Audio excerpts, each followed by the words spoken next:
Hey, old bloke back here, and look at this. I've got my bike back. The shock has been repaired. Don't know what's wrong with it, didn't ask, but big thanks to Berkshire for taking it back and getting sorted out as quickly as possible. And really awesomely, they sent me some brake pads to have a go of, because I was saying that I wasn't too keen on the brakes. They're really wooden.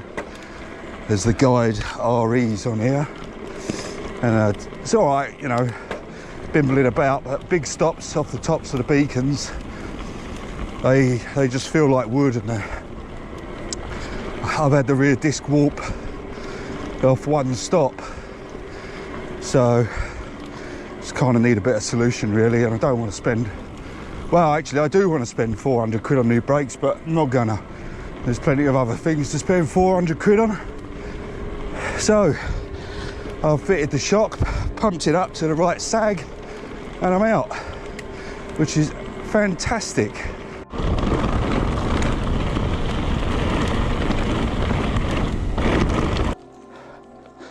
I think my rear tyre is low. It's certainly squirming about a fair bit. Well, crack on.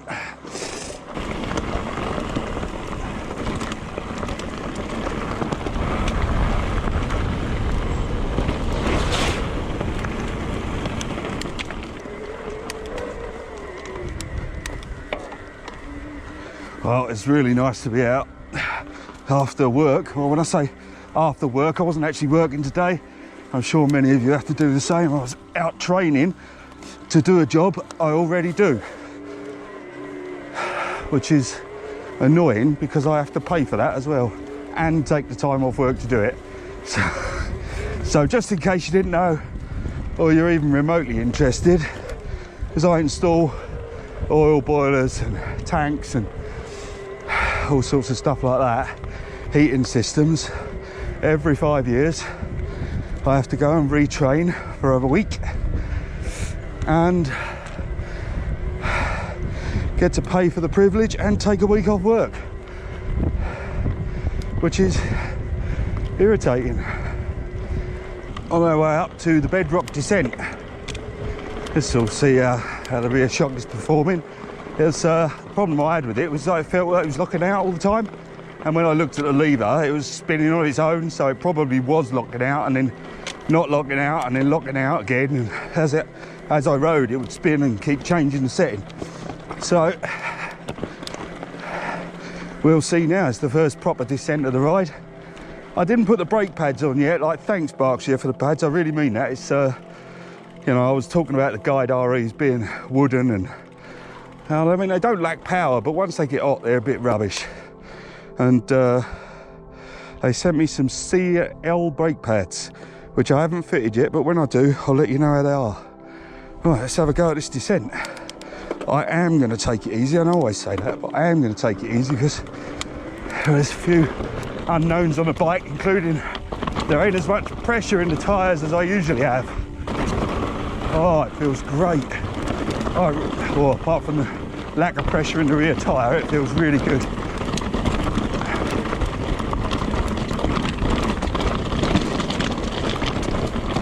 Oh. Yeah, not enough pressure in the tyres, don't like that.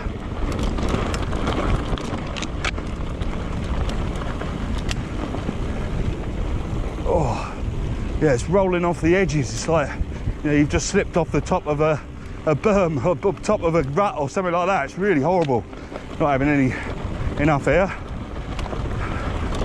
That's what you get for not checking it. Oh.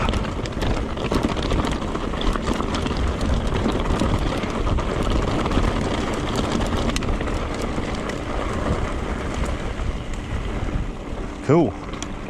Oh, here's that bedrock climb I was getting bounced about on the hardtail. And look now, just sort of plough it down. Now I kind of understand the term overbiked. I wonder if we're all overbiked. Probably. But it's probably safer that way as well. Because we are old blokes and we don't know any better.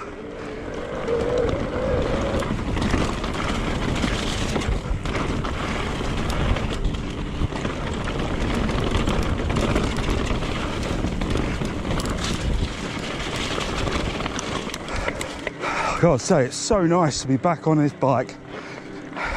This goes to show you the difference between one fork and another.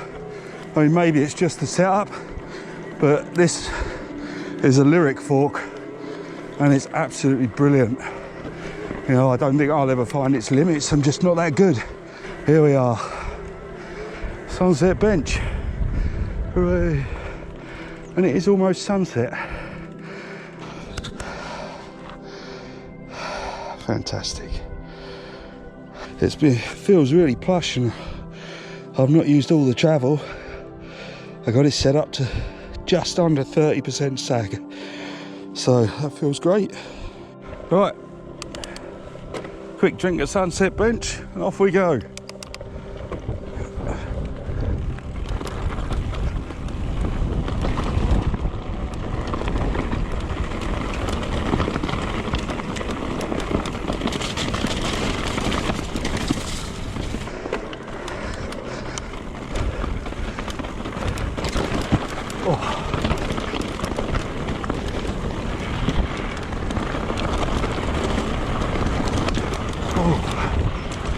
Really back end moving around a lot.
Starting to think that weird feeling on the back of the bike isn't just the tyre, but the rear shock is too quick. It just feels like it's bouncing side to side or up and down or something, and it feels a little bit better maybe, I don't know.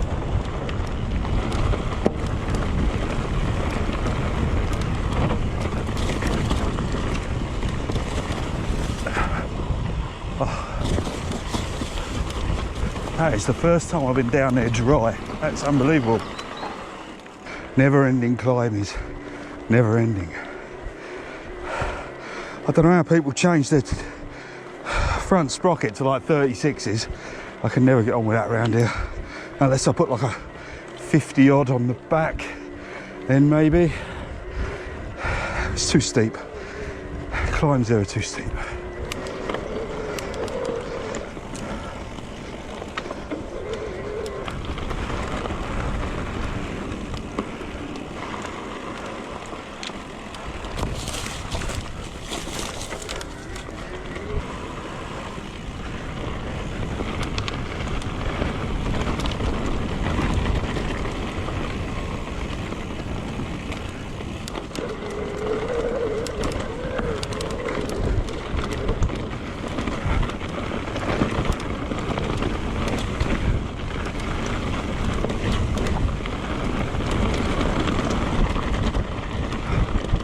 Yeah, so far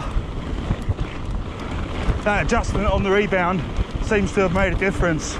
The rear end doesn't feel as squirmy or bouncy or whatever was going on, I'm not sure.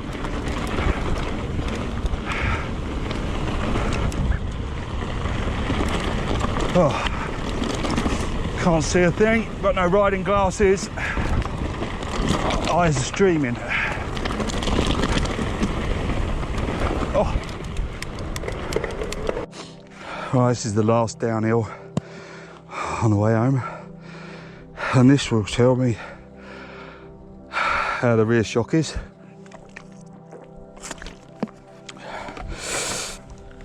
because it's really fast and chattery rather than big drops and bigger hits.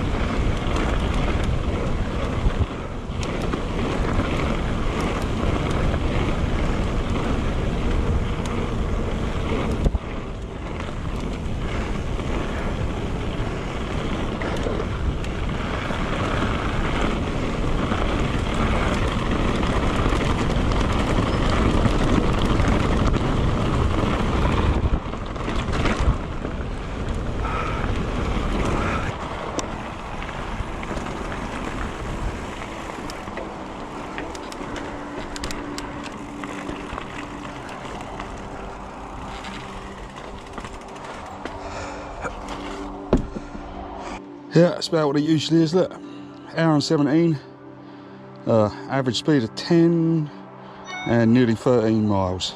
How do? So we have a look at that. So it's basically 13 miles, 2,431 feet of climbing in an hour and a quarter. And we have a look at mission control. That is 39% of battery left, and that's a 700 watt hour battery. That's pretty good. Cool.